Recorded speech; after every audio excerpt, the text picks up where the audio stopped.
Picture standing on a planet where the sky is a different color. The air presses down on you like a warm, wet cloth. And in every direction, the land is nothing but bare rock and cracked mud. Billions of years of Earth's history went by without a single green leaf casting a shadow on the ground. For vast stretches of time, our world was essentially a sterile rock. The continents held no complex life whatsoever. The oceans had that monopoly all to themselves. But then, slowly and without any fanfare, a quiet revolution started at the water's edge. A lineage of pioneering organisms crept onto the shore, gradually changing from microscopic films into complex, towering structures that would fundamentally re-engineer the entire globe. Among these pioneers, one organism achieved something so utterly transformative that it altered the planet's mechanics at a permanent geological scale. This was the first true tree. Long before the first dinosaur drew breath, this ancient organism was already busy inventing the modern world, reshaping rivers, building soil from bare rock, and rewriting the chemistry of the sky above. Yet, despite this cosmic significance, the identity of this creator stayed buried in geological mystery for centuries, its true power hidden in fragments of stone. To understand the scale of this transformation, we need to travel back over 380 million years to a period geologists call the Devonian. At that point in Earth's history, the continents were clustered into massive landmasses that bear almost no resemblance to the geography we know today. The climate was generally warm, and the land was slowly being colonized by early vascular plants. These primitive species were modest, low-growing things. No true leaves, no deep roots.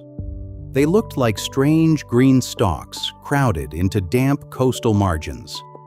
The landscape was flat and precarious. Without anything to anchor the ground, the continents were being eaten alive by erosion. Every rainstorm sent massive sheets of sediment cascading directly into the oceans, making the formation of stable, nutrient-rich soils practically impossible. Rivers didn't curve or meander. They were chaotic, braided channels that shifted wildly across the barren landscape with every flood.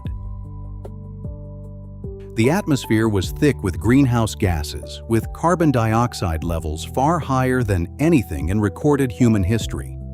It was an unstable, suffocating world waiting for something to break the cycle. That something arrived in the form of a genus known to paleobotanists as Archaeopteris. For a long time, this plant left scientists genuinely confused. Fossilized logs of dense, woody timber were being pulled out of Devonian rock layers, and their internal structure looked remarkably similar to modern conifers. At the same time, in the very same rock layers, researchers were finding beautifully preserved fronds that looked exactly like modern ferns. For decades, the scientific community treated these as two entirely separate organisms, naming the wood Calixylon and the fern-like foliage Archaeopteris. It wasn't until the mid-20th century that paleobotanist Chester Arnold found a definitive fossil connecting the two, proving the fern-like fronds were actually attached to the massive woody trunks. Archaeopteris turned out to be not a humble fern, but a monumental tree reaching heights of up to 30 meters. It was an evolutionary bridge, a genuine transitional organism with the wood of a progymnosperm and the reproductive strategy of a spore-bearing plant. When Archaeopteris began spreading across the supercontinents of Gondwana and Euramerica, it didn't simply adapt to its environment, it dismantled the old one and rebuilt it entirely. The first impact happened underground, hidden from view. To support trunks that could weigh several tons, Archaeopteris had evolved a radically new biological technology, an extensive, deep, penetrating root system. Before this, plant roots were superficial, barely scratching the top layers of the bedrock. The roots of Archaeopteris pushed meters down into the earth, fracturing solid rock through biochemical weathering. As these roots grew and eventually decayed, they mixed organic matter with broken-down minerals, triggering the formation of the first genuinely deep, stable soils in Earth's history.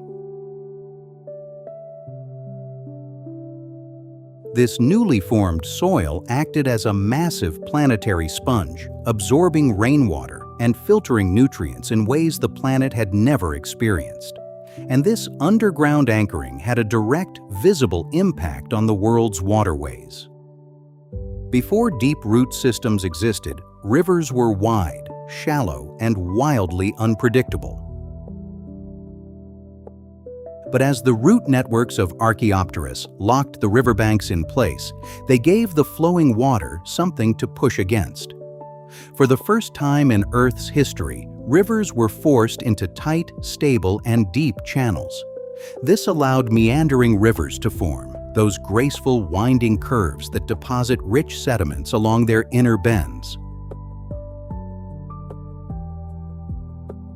This new river architecture created stable floodplains and entirely new freshwater ecosystems that would later prove critical for the evolution of early vertebrates making the move from water to land. While reshaping the earth and the rivers, Archaeopteris was simultaneously running a massive assault on the atmosphere. As a tree of unprecedented size, it needed vast amounts of carbon to build its woody skeleton. Through photosynthesis, Archaeopteris captured carbon dioxide at a scale the planet had simply never seen before. Its leaves, which grew in dense, overlapping arrays along the branches, maximized the surface area available for gas exchange. This biological pump absorbed CO2 and locked it into the plant's durable wood. When these trees died, much of that organic material was buried in swamps and river deltas, effectively removing that carbon from the global cycle for hundreds of millions of years. The effect on the atmosphere was enormous. Over millions of years, atmospheric CO2 dropped to a fraction of its Devonian levels. As the greenhouse effect weakened, the planet cooled dramatically. And as a direct byproduct of this relentless photosynthesis, oxygen was flooding into the air. The breathable, oxygen-rich atmosphere that defines our planet today has deep roots in this one genus of tree.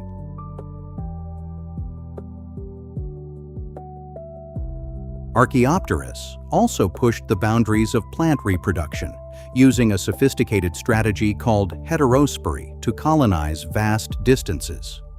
But by the close of the Devonian, around 359 million years ago, the world it had built began to move beyond it as climate shifts and the rise of seed-bearing competitors pushed this pioneer into extinction.